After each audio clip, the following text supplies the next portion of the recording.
This is your 2021 Subaru Crosstrek. It is not all new, it's been refreshed. However, what is all new is the trim, and it is this new outdoor trim. So with the perks, quirks, and irks of it, the grille has a bit of a more of a hexagonal shape than the outgoing model. Exclusive to the outdoor trim is a front-facing camera, so you can see exactly what's in front of you as you go on your adventures. Here's a bit of an irk for me. For the second highest trim, I'm not getting LED turn signals, and I'm not getting LED headlights. Getting LED fog lights, but I don't know, I just don't really care if the fog lights are LED or if they're halogen. Give me the lights that matter, that need to be LED. Going back to where we started, this color is exclusive to the outdoor trim, can't get it anywhere else, and it's outdoorsy and fun and whatnot. Front quarter, the wheel arches are much more pronounced on the outdoor trim than on the other three, which are convenience, touring, and sport. As we back up, take a side profile look, it looks pretty much the same. Just imagine those big wheel arches are tamed a little bit, and it kind of looks like the outgoing model. But there's really not a lot you can do with the design of a CUV/small crossover. Rims, not too bad. They're still 5 spokes. They're a little too decorative at the ends for me, but that's okay. It still looks good and rugged. Rear quarter look, halogen turn signals, but you get LED lights up here. Kind of that nice C shape for Subaru, so I like that. It looks good. As we back up, the Subaru name and the Crosstrek name and the symmetrical all-wheel drive are in gunmetal, and we noticed a bit of that around the front, so that is also a little different here. And no obvious tailpipes, like you can see smoke coming out of the passenger, sorry, the exhaust coming out of the passenger side, so it's only a single tailpipe. All right, taking a quick look in the trunk. One touch button. And yes, it's on hydraulics, but it is not power because there's no power button. You've got to do the manual pull down. Pretty decent amount of space here. I'll put the cargo figures on the screen, and you get the retractable cover. So if you don't want people seeing what you have in the trunk, just up or out, up, down, and that's it. So to reverse that, that's it. Oops. And if you want it to sit straight up for whatever reason, that's how you have it. Passenger side seat belt for the rear passenger is there. And that's pretty much what we're looking at over here. And there's the little guide for the middle passenger. And the driver's side rear passenger has their seatbelt tucked right in there, as you can see. All right, let's close her up.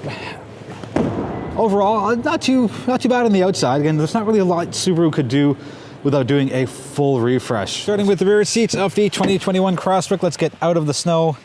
It's this cool all-weather material for the seats, and the same ones up front, and basically it just makes it a lot easier to clean.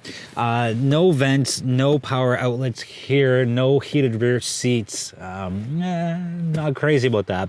Anyways, I love the material here, and here is your armrest. As I pull it out, you get your couple of cup holders, and easy to get access to the rear seats. Pull a notch, up it goes. Thank you, Subaru Canada, for the snow brush. It's almost like they knew I was going to shoot this review today.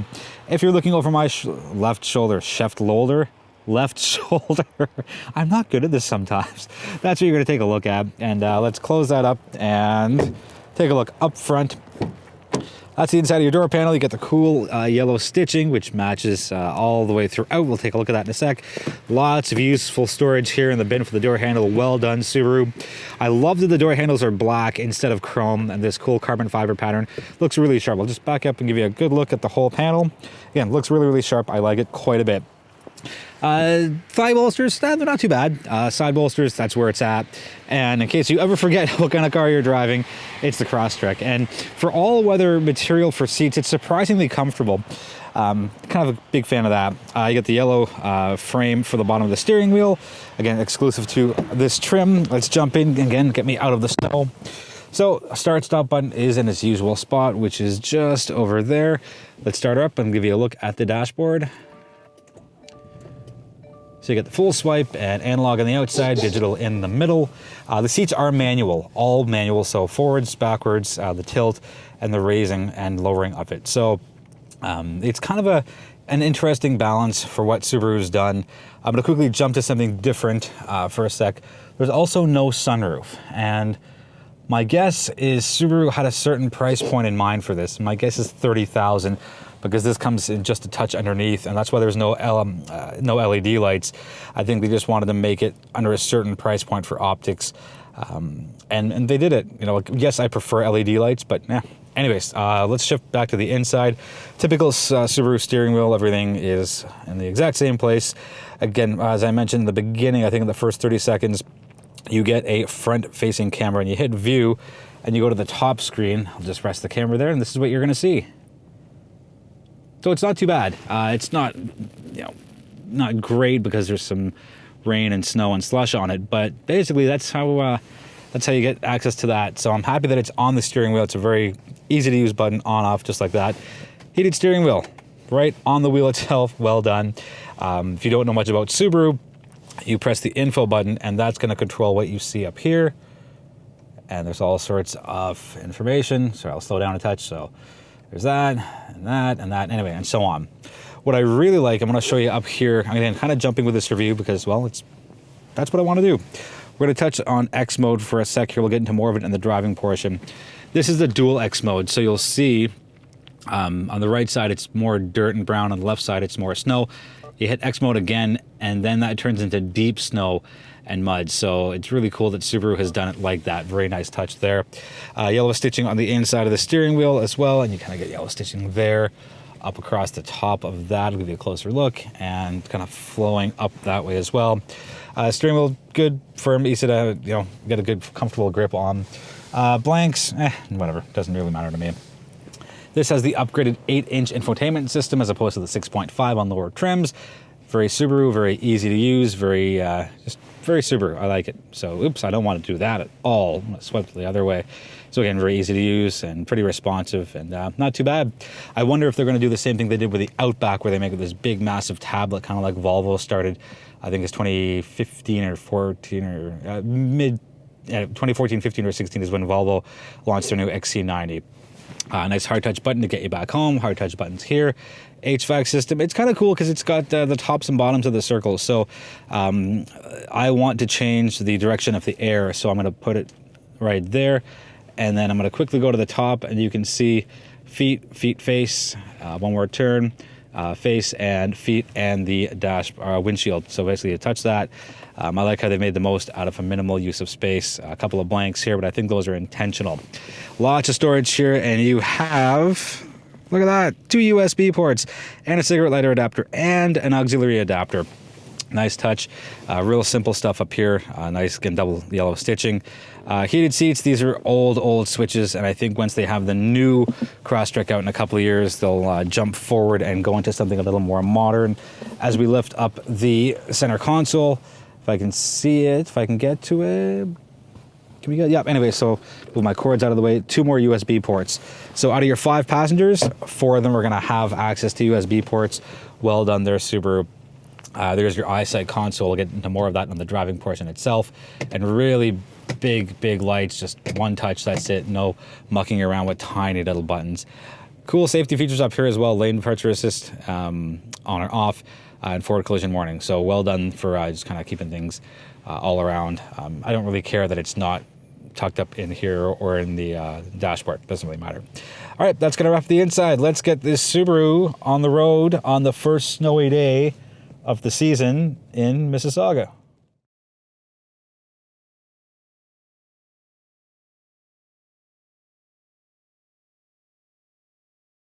Let's do the drive in the 2021 Subaru Crosstrek. So people asked for more power, and Subaru has given them more power. This year it's a 2.5 liter 4-cylinder boxer engine, giving you 182 horsepower and 176 pound-feet of torque, and that's up 30 horsepower and 31 pound-feet of torque from the outgoing model. Still a CVT, and interestingly, you can still get a manual transmission, and I believe the convenience trim and the touring and the sport, I believe, but pretty cool that Subaru can still offer manual transmission. Now, the drawback to having a manual for a Subaru is you do not get the eyesight. And as much of an enthusiast as I am, and the car I own is a 2004 manual Accord, I would pass on the manual transmission Crosstrek and trade up for the eyesight. To me, it's a no-brainer. Be safe. And if I wanted a manual car, I'll just go get something else. So that's what Subaru's done. It's a really smart move. The all-weather seats, as I mentioned, they're surprisingly comfortable. And I've had the car for a week. No discomfort, no driver fatigue. I've done country drives. I've sat in traffic for a little bit. And that's a good segue into actual driving dynamics. to which the Crosstrek does a really good job of, and it's very well planted, and the symmetrical all-wheel drive, you just can't beat that. And it's been snowing all day. It's 2:42 p.m. on Sunday, the, I think, 22nd of November. Snow has been falling, and I've slipped 0 times. I have had no fishtailing. It's almost like I was driving on perfectly dry roads with the Crosstrek. It's just such a well put together vehicle, and that's the beauty of all-wheel drive. It works, and corners and turns and handling, the Crosstrek does a very good job of it. And if you're looking to jump into the crossover market, but you don't want an Outback because it's too big, you don't want a Forester because it's too tall, the Crosstrek is a really good starting point to jump into the Subaru lineup. And the Impreza is going to be more of a traditional hatchback than it would be a crossover. So I think Subaru's done a great job of balancing a lot of what people want as far as either something smaller or entering the Subaru lineup. Let's quickly jump into fuel figures. So it's a 63-liter tank. It takes regular 87 octane, 8.8 liters per 100 kilometers in the city, 7 liters even on the highway. Your blended total comes out to 8 even. Not too bad. Kind of par for the course. Yes, it's a bigger engine this year than the old 2-liter engine, but and fuel figures aren't that bad. There's a list on the screen right now as far as what's included in the eyesight system. Again, very, very cool. Now on the outdoor trim, which is this, you also get blind spot monitoring, and you get the rear cross traffic alert. So Subaru has done, to me, a great job of putting together a very attractive package here. And you have the forward-facing camera, and you get the added bonus of extra safety features. So I think the Outback, that's not that at all. The outdoor trim, sorry, I think it's going to be their volume seller. This does come with the dual X mode, and what that does is basically once you activate it, first things first, you can either pick between snow and then deep snow. And once you make your choice, basically what the X mode does is it controls the engine output and the transmission and the all-wheel drive torque split, as well as the braking. So if you're going up a hill, or you're going down a hill, or you're just going straight on very slippery and icy conditions, the X mode just has that extra bit of stability to keep you, running away down a hill, or if you're going up a hill or ascending, it's going to stop you from slipping and going backwards. And if you're on a straight, even keel with snow, ice, slush, whatever it is on the roads, it's just going to keep you secure and planted. Overall, the 2021 Crosstrek is a pretty solid offering. Specifically the outdoor trim, it gives you a lot of the technology, the eyesight, the blind spot monitoring, the rear cross traffic alert. There's even a little light in the tailgate that's only on the outdoor trim. So pretty good move there. I think it's going to help people get into the Subaru lineup. It's priced a touch under $30,000, so optically it does look good. That's going to wrap it up for the 2021 Crosstrek. If you've got any questions on the vehicle, let me know in the comments, and I'll do my best to get you answers as soon as possible. Thank you so much for watching. I really do appreciate the support. Feel free to subscribe, or feel free to tell somebody who maybe might be interested in watching this lovely face, I say sarcastically, and watching my take on the new modern cars. Again, thank you so much for watching. I appreciate the support. Be well, be healthy, be safe, and I'll be back sooner than later with my next review.